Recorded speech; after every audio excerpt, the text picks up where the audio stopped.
இல்லல்லாஹ் என்று சொல்லும் பொழுது நான் உன்னை மட்டும் தான் வணங்குகிறேன், உன்னை தவிர யாரையும் வணங்கவில்லை என்பதை ஞாபகத்திற்குள் கொண்டு வர வேண்டும். அதற்கு பெயர் தான் திக்ர். எனவே திக்ர் என்றால் வெறுமனையே தஸ்பீஹாத்துகளை பலமுறை எடுத்து எடுத்து அல்லாஹ்விடத்திலே சொல்வதல்ல, நம்மை நாம் நினைவு கூர்ந்து அல்லாஹ்வை நினைப்பது. அப்படி நினைக்கும் பொழுதுதான் மனதிற்கு ஒரு விதமான நிம்மதி கிடைக்கும்.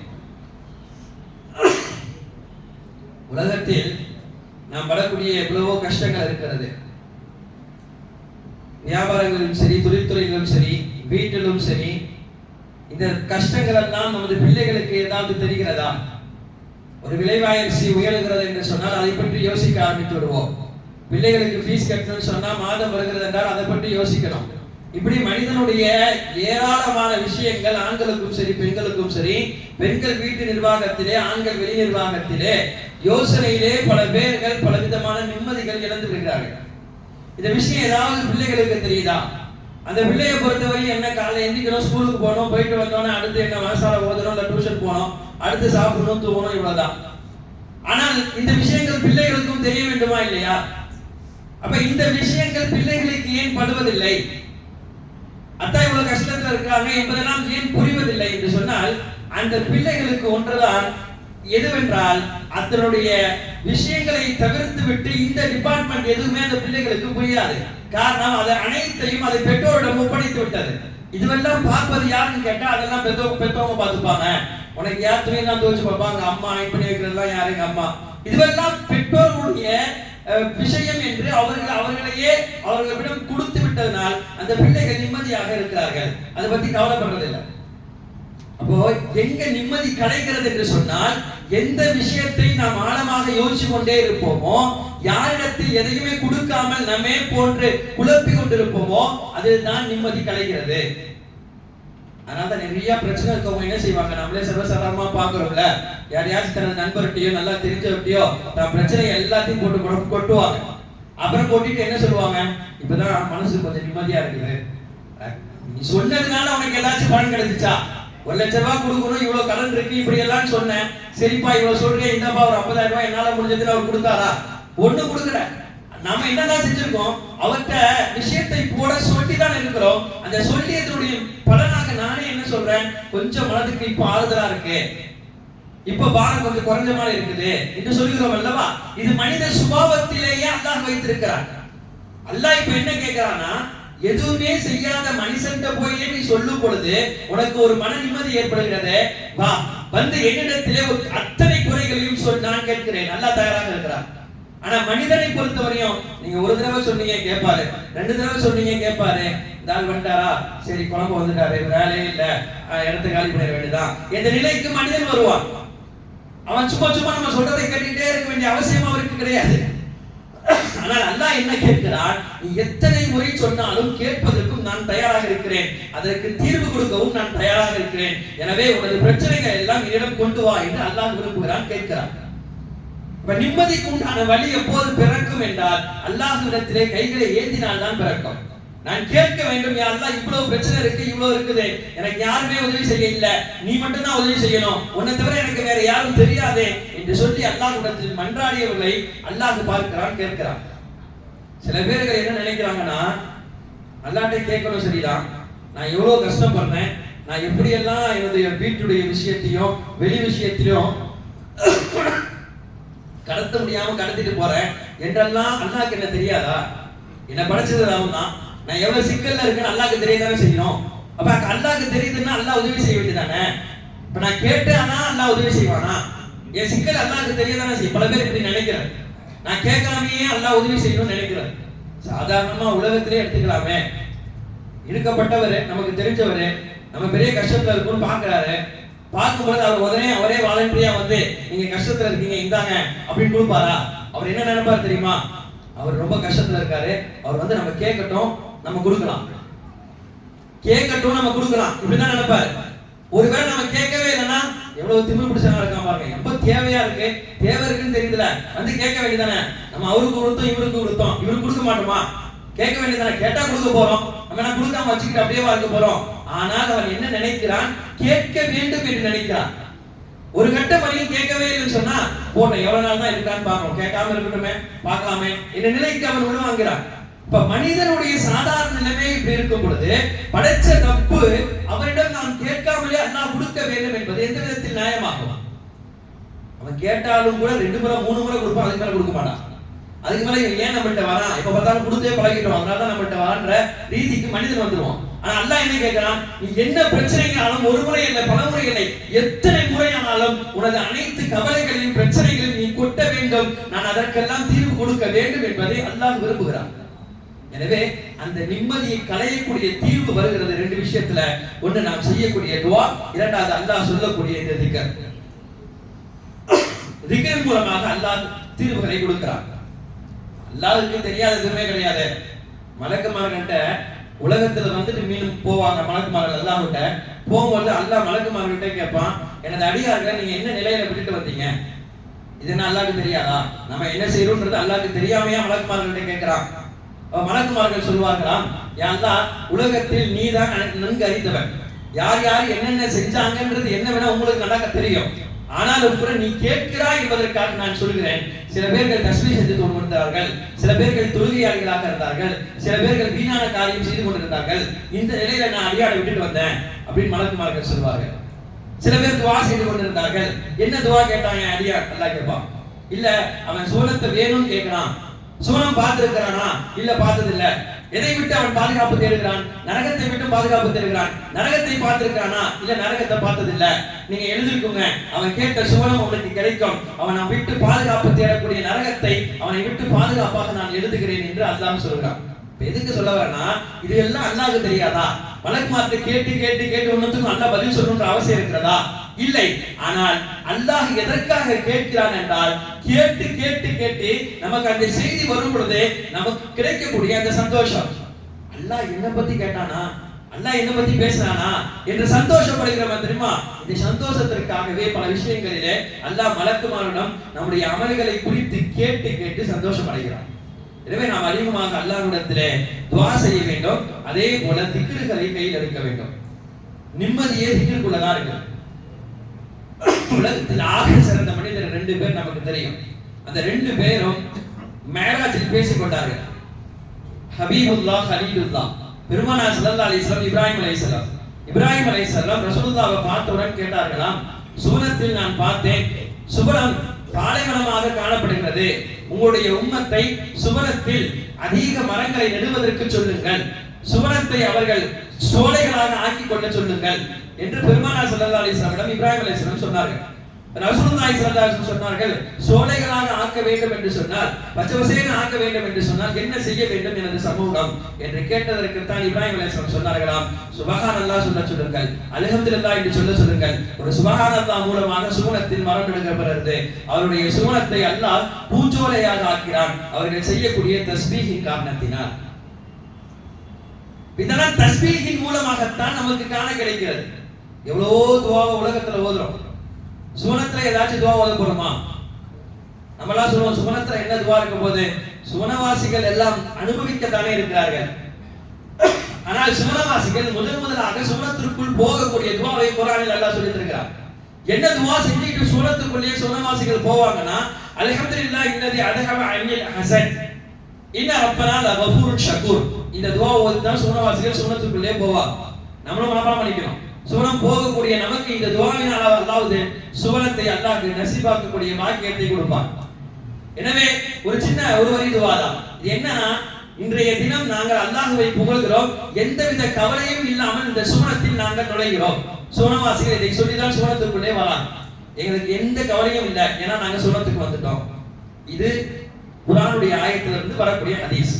ஆனா இதற்கு கொஞ்சம் மாற்றமாக முஆத் இப்னு ஜபல் ரலியல்லாஹு அன்ஹு ஒரு ஹதீஸ் அறிவிக்கிறார். அவங்க என்ன சொல்றாங்கன்னா, உலக மறுமையில சுவனத்துல சுவனவாசிகளுக்கு எந்த விதமான கவலையும் இல்லை, அல்லாஹ் அவர்களை கேட்பதையெல்லாம் கொடுத்து கொண்டே இருப்பான். ஆனால் ஒரே ஒரு கவலை இருக்கும், ஒரே ஒரு கவலை இருக்கும். இது என்ன கவலை? சுவனவாசிகளுக்கு கவலையே இல்லைன்னு சொல்லிட்டாங்க. இப்ப ஒரு கவலை இருக்கும்னா என்ன கவலை இது என்பதை தான் முஆத் இப்னு ஜபல் ரலியல்லாஹு அன்ஹு அவர்கள் சொல்லித் தருகிறார்கள். ரசூலுல்லாஹி ஸல்லல்லாஹு அலைஹி வஸல்லம் சொன்னார்கள், சுவனவாசிகள் தங்கள் உலகத்தில் வாழ்ந்த காலத்திலே திக்ர் திக்ருகளை செய்யாமல் கழித்த நேரங்களை குறித்து மறுமையிலே சுவனத்தில் கவலைப்படுவார்கள். உலகத்துல நான் இந்த டைம் உட்கார்ந்து இருந்தேன், அந்த நேரம் சும்மா தான் உட்கார்ந்து இருந்தேன், அந்த நேரத்துல ஒரு 4 சுபஹானல்லாஹ் சொல்லியிருக்கலாமே. எவ்வளவோ வெயிட்டிங் ஹால்ல உட்கார்ந்து இருந்தேன், அந்த வெயிட்டிங் ஹால்லையாவது நான் கொஞ்சம் அல்லாஹ்வை நினைச்சிருந்தா இன்னைக்கு சுவனத்துல என் அந்தஸ்து உயர்ந்திருக்குமே என்று சுவனவாசிகள் கவலைப்படக்கூடிய ஒரே நேரம் வந்து உலகத்தில் அவர்கள் தஸ்பீஹ் செய்யாமல் விட்ட நேரம் தான் என்று முஆத் இப்னு ஜபல் ரலியல்லாஹு அன்ஹு நாயகம் ஸல்லல்லாஹு அலைஹி வஸல்லம் சொன்னதாக சொல்லி தருகிறார்கள். பெரிய வித்தியாசம் இருக்கும், நம்ம நினைக்கிற மாதிரிலாம் கிடையாது. சுவனம் என்பது பல படித்தரங்கள் இருக்கிறது. பல தடைகளில் உயர்ந்த ஒரு படித்தரத்திலே கீழ்த்த படித்தரத்தில் இருக்கக்கூடியவர்களும் பேசிக் கொள்வார்களாம். உங்க அந்தஸ்து ரொம்ப உயர்ந்திருக்குது, நீங்க என்ன செய்றீங்க? இல்ல நீங்க என்னதான் அமல் செஞ்சீங்களோ அதுதான் நானும் அமல் செஞ்சேன். இல்ல 2 பேரும் சரிசமமாகத்தானே அமல் செய்தோம். இல்ல சில நேரங்களில் சில தஸ்பீஹ்களை நான் அதிகமாக ஓதினேன், ஒரு சில சுபஹானல்லாஹ் மூலம், ஒரு சில லா இலாஹா இல்லல்லாஹ் மூலம் பல படித்தரங்களுக்கு மேலே சுவனவாசிகள் சிலரை விட அதிக படித்தரத்தில் உயர்ந்த அந்தஸ்திலே காணப்படுகிறார்கள். இதெல்லாம் எதனாலன்னா அவர்கள் செய்யக்கூடிய தஸ்பீஹின் மூலமாக அல்லாஹ் அவர்களுக்கு கொடுக்கிறார். எனவே கிடைக்க பெறக்கூடிய நேரம் கொஞ்ச நேரமாக இருந்தாலும் அதிலே கவனமாக அல்லாஹ்வை மறந்து விடாமல் நமது நாவுகளை நினைக்க வேண்டும். மார்க்க அறிஞர்கள் சொல்வார்கள், மீன் பிடிப்பார்கள், மீன் பிடிக்கக்கூடியவன் தூண்டிலை போட்டு மீன் பிடிப்பான். எந்த மீன் தூண்டிலே மாட்டும் என்பதற்கு விளக்கம் சொல்வார்கள். எந்த மீன் அல்லாஹ்வுடைய நினைவை விட்டும் பராமுகமாக இருக்குமோ, அல்லாஹ்வை மறந்து தஸ்பீஹ் செய்யாமல் இருக்குமோ, அந்த மீனை மட்டும் தான் அல்லாஹ் தூண்டிலே மாட்ட வைக்கிறான். இதை சொல்லிட்டு அடுத்து சொல்றாங்க, அதே போல எந்த மனிதர் அல்லாஹ்வை சிந்திக்காமல் தஸ்பீஹை சரிவர கையில் எடுக்காமல் இருக்கிறதோ அவர்களைத்தான் அல்லாஹ் கவலை என்ற விஷயத்திற்குள்ளே சிக்கவும் வைக்கிறான். யாருக்கு அதிக கவலை வரும்? யாருடைய வாழ்வில் அல்லாஹ்வுடைய நினைவை விட்டும் கொஞ்சம் தூரமாக இருக்கிறாரோ அவருக்குத்தான் அல்லாஹ் அதிக கவலைகளை போடுகிறான். நபி ஸல்லல்லாஹு அலைஹி வஸல்லம் அழகாக ஒரு ஹதீஸ் சொல்வார்களே, லா ஹவ்ல வலா குவத இல்லா பில்லாஹ். உள்ளதான் லா ஹவ்ல வலா குவத இல்லா பில்லாஹ். அதாவது 3ஆம் கலிமாவுடைய கடைசி பாதி. இந்த வார்த்தையை அல்லாஹ் எவ்வளவு அற்புதங்களை வைத்திருக்கிறான் என்றால் 99 நோய்களுக்கு அல்லாஹ் இதில் மருந்து வைக்கிறான். லா ஹவ்ல வலா குவத இல்லா பில்லாஹில் அலியுல் அஸீம் என்ற இந்த வார்த்தையில் 99 நோய்களுக்கு அல்லாஹ் மருந்து வைத்திருக்கிறான் என்று சொல்லிவிட்டு ரசூலுல்லாஹ் சொன்னார்கள். அதிலே மிக குறைந்தது, அதில் மிக தாழ்ந்ததுதான் மனிதனுக்கு ஏற்படக்கூடிய கவலை. கவலை என்ற நோய் தான் உலகத்தில் நம்மை பார்வையிலே மிகப்பெரிய நோய். ஆனா ரசூலுல்லாஹ் அதுதான் மிக குறைவான நோய் என்றார். அப்ப எவ்வளவு நோய்களை, எவ்வளவு விஷயங்களை அல்லாஹ் நாம் சொல்லக்கூடிய இந்த கலிமாக்களிலிருந்து நம்மை விட்டு தூரமாக்குகிறார். எனவேதான் பெருமானார் ஸல்லல்லாஹு அலைஹி வஸல்லம் எல்லா கட்டங்களிலும் நமக்கு தஸ்பீஹாத்துகளை சேர்த்தே நமது வாழ்க்கையை இணைத்தார்கள். தஸ்பீஹா நம்ம நினைக்கிறது போல இது மட்டும் இல்ல. தஸ்பீஹ் உட்கார்ந்து ஒரு 100 தடவை சுப்ஹானல்லாஹ் சொல்றது, அதுக்கு பிறகு அல்ஹம்துலில்லாஹ் சொல்றது, இது மட்டும் அல்ல. அல்லாஹ்வை நினைவு கூறக்கூடிய எல்லாமே தஸ்பீஹ் தான். சாதாரணமா நான் சொல்றேன்ல, யாராவது வந்து கேட்கறாங்க, சொல்றாங்க இன்னைக்கு நிக்கா வச்சிருக்கேன் துஆ செய்யுங்க அப்படின்னு சொல்றாங்க. ஒரு மாஷா அல்லாஹ் சொல்றோம், ஒரு இன்ஷா அல்லாஹ் நாளைக்கு வரேன்னு சொல்றோம், ஒரு அல்ஹம்துலில்லாஹ்னு சொல்றோம், ஏதாவது ஒரு மௌத் செய்தி கேட்டா இன்னா லில்லாஹி வ இன்னா இலைஹி ராஜிஊன் சொல்றோம். இது அத்தனையுமே தஸ்பீஹ் தான்.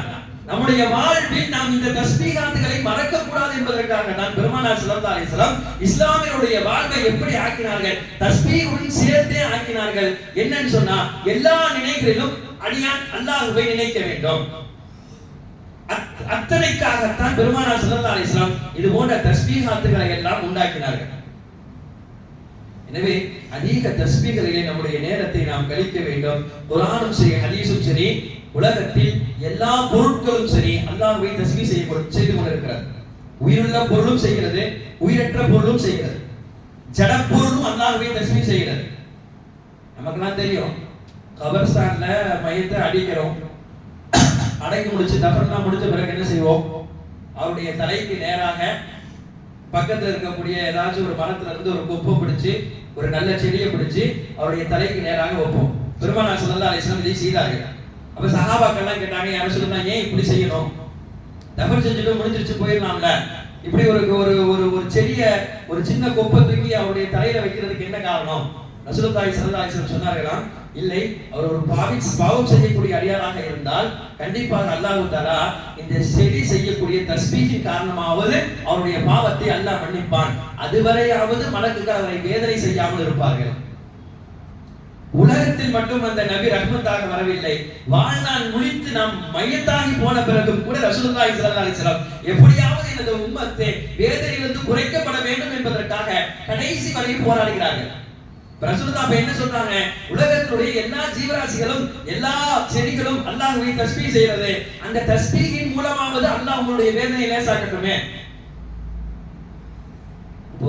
இப்படி எல்லா பொருட்களும் தஸ்பீஹ் செய்கிறது என்றால் அதிகமாக அல்லாஹ்விடத்திலே நிஅமத்துகளையும் அருட்கொடைகளையும் பெற்றக்கூடிய நாம் எவ்வளவு அல்லாஹ்வை தஸ்பீஹ் செய்ய வேண்டும். தூரமான இடத்திற்கு பிரயாணத்திற்கெல்லாம் போனா சில நேரங்களில் உது செய்யும் பொழுது தண்ணீர் கிடைக்காது. சிறுநீர் கழித்து விட்டு அதற்கு பிறகு சிறுநீர் கழித்ததை சுத்தம் செய்வதற்காக என்ன செய்வோம்? ஏதாவது கல் இருந்தா பார்ப்போம், செங்கல் இருந்தா உரிவது மாதிரி செங்கல் இருந்தா நம்ம தேடுவோம். அப்போ ஷரியத்துடைய சட்டம் என்னன்னா, அந்த செங்கலை எடுத்த உடனே சுத்தம் செய்யக்கூடாது. அந்த எடுத்த பிறகு அந்த செங்கலை 2 தடவை தட்ட சொல்றான். தட்டிய பிறகு நீங்கள் சுத்தம் செய்யுங்க. ஏன் இதை தட்டினா என்ன, அது அழுக்கு இருக்கும் போயிருதுக்காண்டி தட்ட சொல்றாங்களா? அது அழுக்கு இருக்கும் போய்வதற்கான தட்ட சொல்லல. அந்த செங்கல் பல நேரங்களில் அல்லாஹ்வை தஸ்பீஹ் செய்கிறது, நீங்கள் தட்டுவதன் மூலமாக அந்த தஸ்பீஹை நிப்பாட்டிக் கொள்ளும், அதற்கு பிறகு நீங்கள் சுத்தம் செய்யலாம்.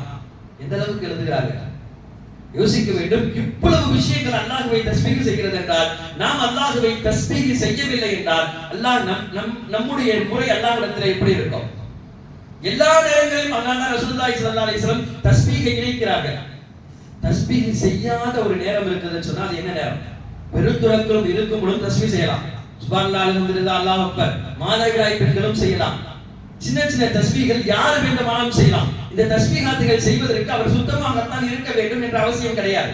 ஆனா ஒரே ஒரு நேரத்துல தஸ்பீஹ் செய்யவே முடியாது, நமக்கு தெரியும். அது என்ன? கழிவறையில போனா மட்டும் தஸ்பீஹ் செய்ய முடியாது. ஆனா செய்ய முடியாது என்பதற்கு காரணமாகத்தான் பெருமானார் ஸல்லல்லாஹு அலைஹி வஸல்லம் எந்த அளவுக்கு துஆவை இணைச்சாங்க. தஸ்பீஹ் செய்ய முடியாதுன்றதுக்காண்டி நீங்க கழிவறைக்கு போயிட்டு வெளியே வரும் பொழுது என்ன ஓத வேண்டும்? முதல் வார்த்தை குஃப்ரானக்கன்னு சொல்லணும். என்ன குஃப்ரானக்க? அல்லாஹ் என்னை மன்னிப்பாயாக. எதற்கு மன்னிக்கணும்?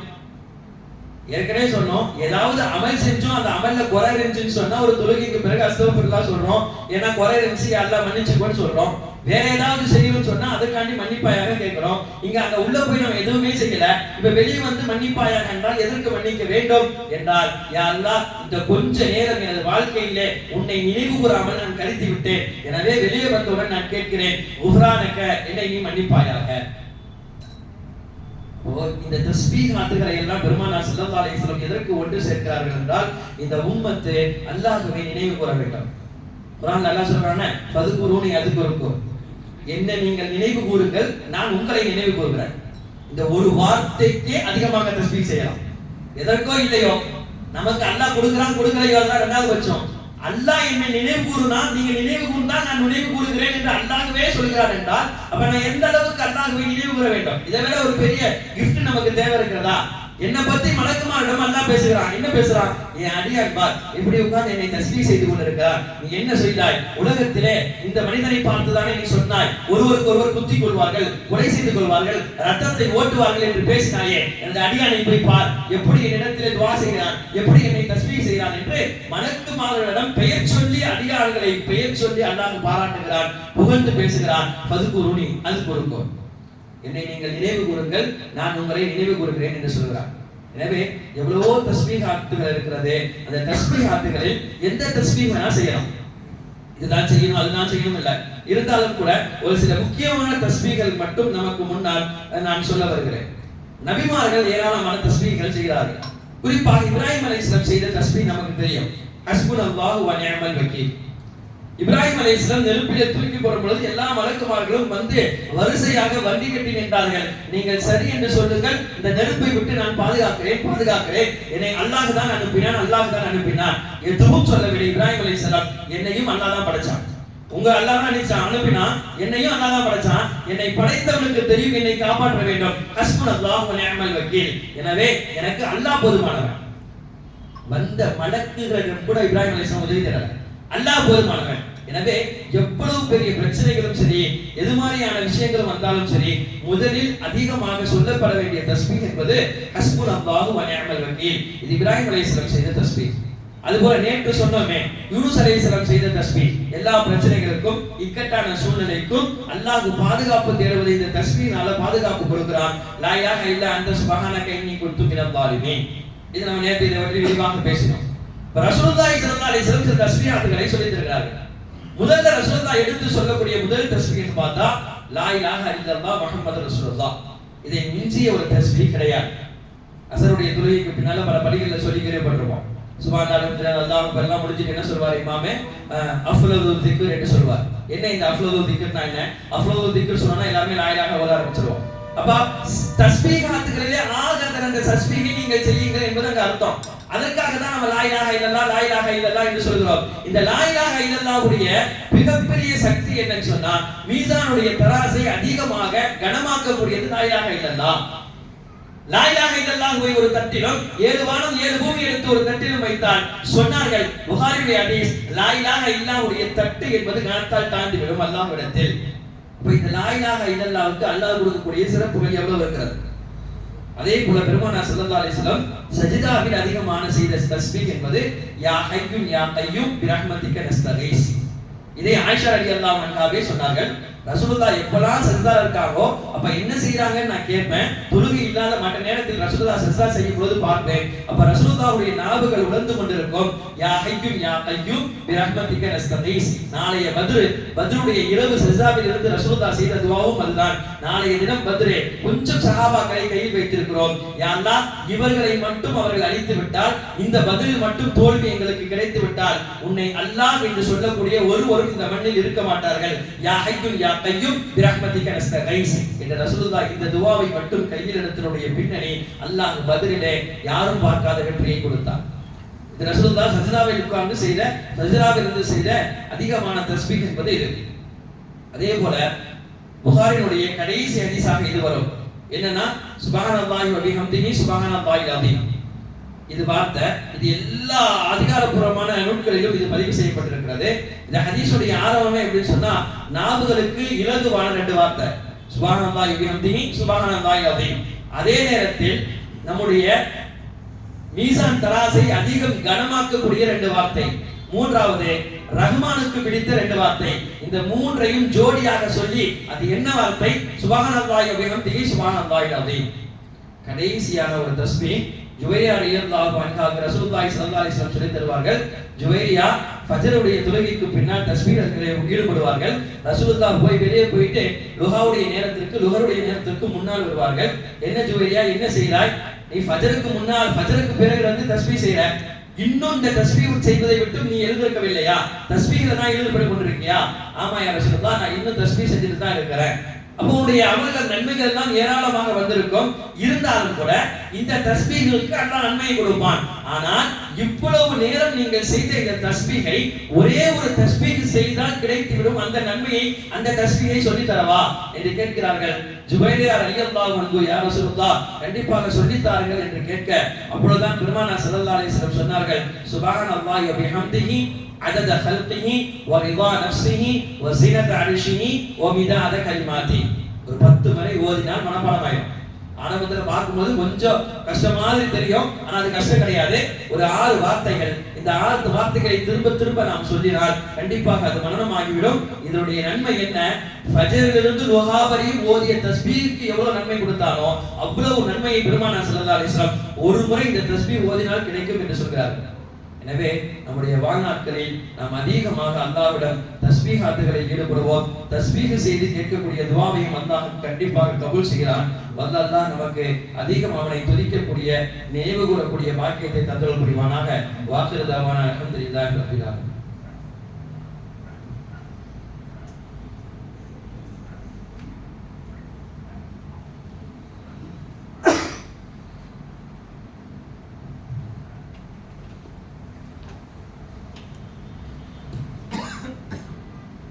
الحمد لله رب العالمين اللهم صل